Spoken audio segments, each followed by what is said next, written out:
नमस्कार दोस्तों, स्वागत है आपका मेरे एक और वीडियो में। तो आज हम जिसके बारे में बात करने वाले हैं वो है ऑर्गेनिक केमिस्ट्री का यूनिट 1 सेमेस्टर 3 बी फार्मेसी का topic benzene and it's derivative. तो आज की वीडियो में ही इसको देखेंगे। तो यदि ये शुरू करने से पहले आपको कुछ बेसिक टर्मिनोलॉजीज का पता होना चाहिए, जैसे कि ऑर्गेनिक केमिस्ट्री हम पढ़ने जा रहे हैं। तो ऑर्गेनिक केमिस्ट्री है क्या? तो ऑर्गेनिक केमिस्ट्री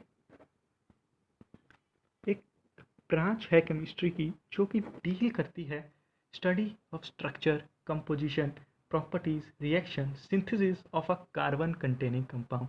तो इसकी डेफिनेशन देखें तो ऑर्गेनिक केमिस्ट्री इज अ क्या है भैया, ब्रांच ऑफ अ केमिस्ट्री जो कि डील कर रही है which deal with the study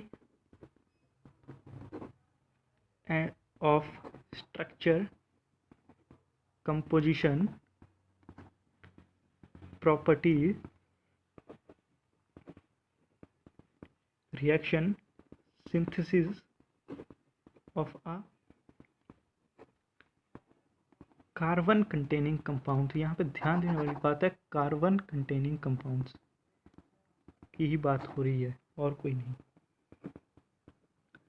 तो ऑर्गेनिक केमिस्ट्री का तो हमारे को पता लग गया। अब बात आती है कि ऑर्गेनिक कंपाउंड्स को किस तरीके से क्लासीफाई किया गया है। तो organic classification of a organic compound, अब हम इसे देखते हैं। Classification of organic compound.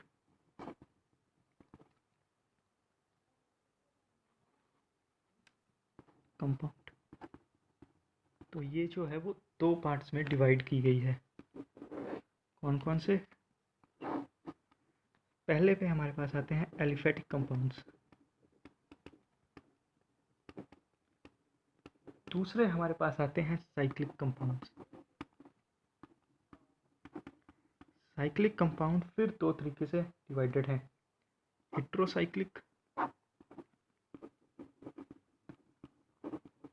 And homocyclic. Homocyclic compounds, homocyclic में हमारे पास आते हैं कौन से? कार्बोसाइक्लिक, और दूसरे हमारे पास आते हैं एरोमेटिक कंपाउंड्स। हमारी जो बेंजीन है वो एरोमेटिक कंपाउंड की कैटेगरी की में आती है। एलिफेटिक भी दो तरीके से हैं, branched and unbranched.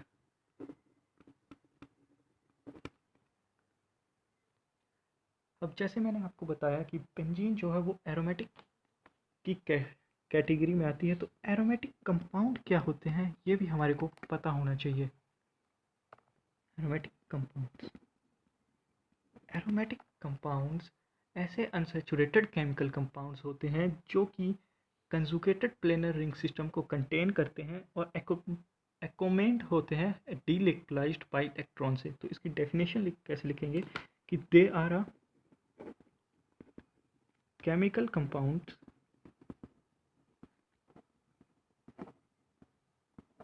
which contain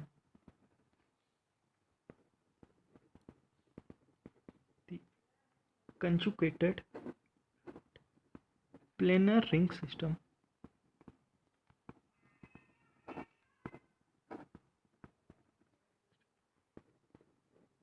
accompanied by the delocalized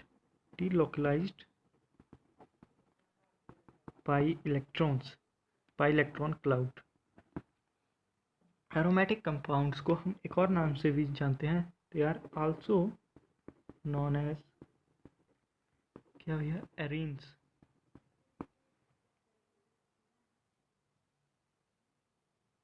हम लोगों ने डेफिनेशन तो पढ़ ली कि एरोमेटिक कंपाउंड्स क्या चीज़ है, बट अब हमारे को ये भी देखना होगा कि इसका सोर्स क्या है। तो देखते हैं source of aromatic compound.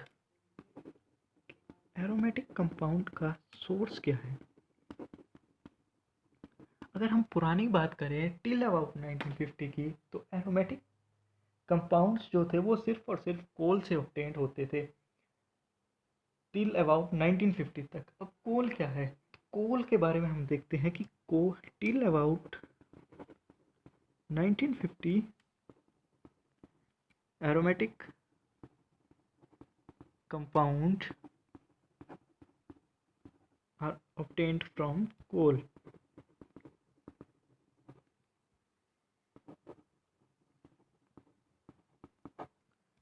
COAL। तो कोल क्या चीज़ है इसको देखते हैं। कोल क्या है? ये एक थर्मल डिकम्पोजिशन है। क्या भैया? थर्मल डिकम्पोजिशन किसकी? ट्रीज की, जो कि बरीड हो चुके थे अर्थ क्रस्ट में। Earth crust long time back. Main बात है कि कोल से भी हम कैसे ऑब्टेन करते हैं एरोमेटिक कंपाउंड्स को, वो देखते हैं। तो कोल से किस तरीके से ऑब्टेन होते हैं ये? कोल से हम एक प्रोसेस करते हैं जिसका नाम है कार्बोनाइजेशन। और कार्बोनाइजेशन जो है वो एक हाई टेम्परेचर पे प्रोसेस होती है in the absence of oxygen, जिसको हम कार्बोनाइजेशन बोलते हैं। कार्बोनाइजेशन से हमारे पास 4 प्रोडक्ट बनते हैं: coal residue, coal tar, ammonia liquor and coal gas. In short बात करें, ये है हमारे पास कोल। इसकी हम करेंगे कार्बोनाइजेशन कि हमारे पास प्रोडक्ट बनेंगे 4 तरीके बताए मैंने। कौन कौन से? Coal residue, coal tar,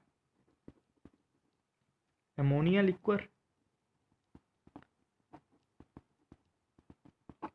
and a coal gas.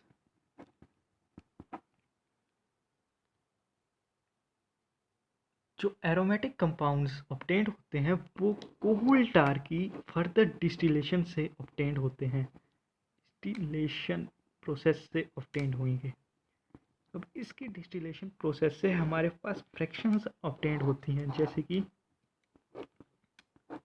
अगर different different process temperature condition पे डिफरेंट डिफरेंट फ्रैक्शंस हमारे पास आएंगी। तो अगर हम देखें टेम्परेचर रेंज अगर हमारे पास 200 डिग्री सेल्सियस तक है तो हमारे को फ्रैक्शन ऑब्टेन्ड होती है लाइट ऑयल। और इसी तरीके से 200 से 250 डिग्री टेम्परेचर है अगर, तो हमारे को फ्रैक्शन ऑब्टेन्ड होगी मिडल ऑयल। अगर हमारा टेम्परेचर 250 से 300 डिग्री सेल्सियस है तो हमारी जो फ्रैक्शन ऑब्टेन्ड होती है उसे बोलते हैं हैवी ऑयल। 300 से 350 डिग्री के बीच में जो फ्रैक्शन ऑब्टेन्ड होती है उसको बोलते हैं हम एंथ्रासीन ऑयल। अगर हम टेम्परेचर 350 डिग्री से अधिक कर देते हैं तो हमारे को ऑब्टेन्ड होती है फ्रैक्शन लेयर पिच, और जो ऑब्टेन होगा वो होगा सिर्फ रेजिड्यू। आइए देखते हैं अब क्या क्या एरोमेटिक कंपाउंड किस किस फ्रैक्शन लेयर से ऑब्टेन्ड होते हैं। तो लाइट ऑयल से हमारे पास ऑब्टेन्ड होता है बेंजीन, टोलीन, ज़ाइलीन। मिडल ऑयल से हमारे पास ऑब्टेन्ड होता है naphthalene, phenol, Crisil. Heavy oil से हमारे को ऑब्टेन्ड होता है naphthalene and cresol. Anthracene oil, जैसा कि नाम ही बता रहा है, एंथ्रासीन हमारे को ऑब्टेन होगी इससे।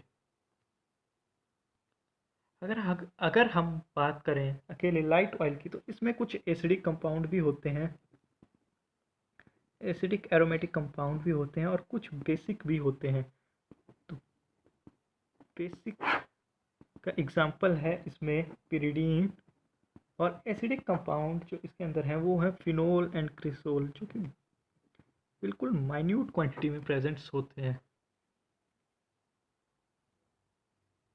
जैसा कि मैंने बताया कि लाइट ऑयल के अंदर जो कुछ एसिडिक एंड बेसिक इम्प्योरिटीज़ भी होती हैं, तो लाइट ऑयल से हम फिनोल या फिर बेंजीन या ज़ाइलीन या फिर टोलीन को किस तरीके से आइसोलेट करते हैं वो देखते हैं। अगर हमारे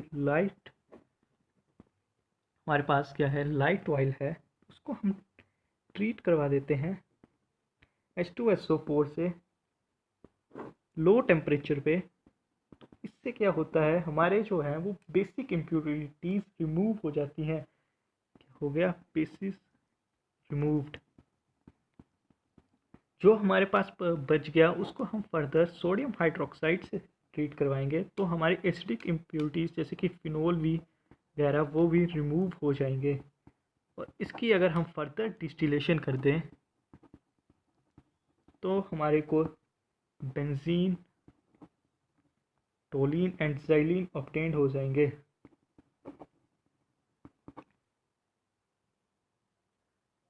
ये बात थी सिर्फ और सिर्फ 1950s या 1940s के टाइम की कि हम एरोमेटिक कंपाउंड को किस तरीके से ऑब्टेन करते हैं। आज की डेट में एरोमेटिक कंपाउंड्स को जो है वो पेट्रोलियम से ऑब्टेन किया जाता है। किससे? पेट्रोलियम से। और यही आजकल जो है वो मेजर सोर्स है एरोमेटिक कंपाउंड्स को ऑब्टेन करने का। इसमें हम बेसिकली क्या करते हैं कि हम कार्बन 6 से कार्बन 8 के बीच के जो कार्बन है कंपाउंड है उनको लेते हैं और इसको हीट कर देते हैं। किसके साथ? Cr2O3 एंड Al2O3, या फिर अगर हम बात करें प्लेटिनम Al2O3 के साथ, इनको हीट कर देते हैं at a temperature range 500 degree Celsius और एटमॉस्फेरिक प्रेशर कितना है? 15 डिग्री सेल्सियस। तो इसकी एक रिएक्शन ही देख लेते हैं, जैसे कि एन हेक्सेन इंटू बेंजीन कैसे कन्वर्ट करते हैं हम। तो एक कोई भी एन हेक्सेन लेना है हमने, CH3CH2 जो कि 6 कार्बन कंपाउंड है, 1 2 3 4 5 और 6। इसको एन हेक्सेन ऊपर वाले रीजेंट के साथ भी रिएक्ट करवाना है। इसको किया हीट, हमारे को क्या बना? टेंड होगा साइक्लोहेक्सेन। इसको फर्दर इसी के साथ करके हमारे को एरोमेटिक कंपाउंड ऑब्टेन्ड होगा जिसका नाम है बेंजीन। आज के लेक्चर में इतना ही। अगले लेक्चर में बात करेंगे कैसे बेंजीन का स्ट्रक्चर बना, क्या क्या एविडेंसेस मिले और क्यों एरोमेटिक ही स्ट्रक्चर वो कहलाया। तब तक के लिए थैंक यू।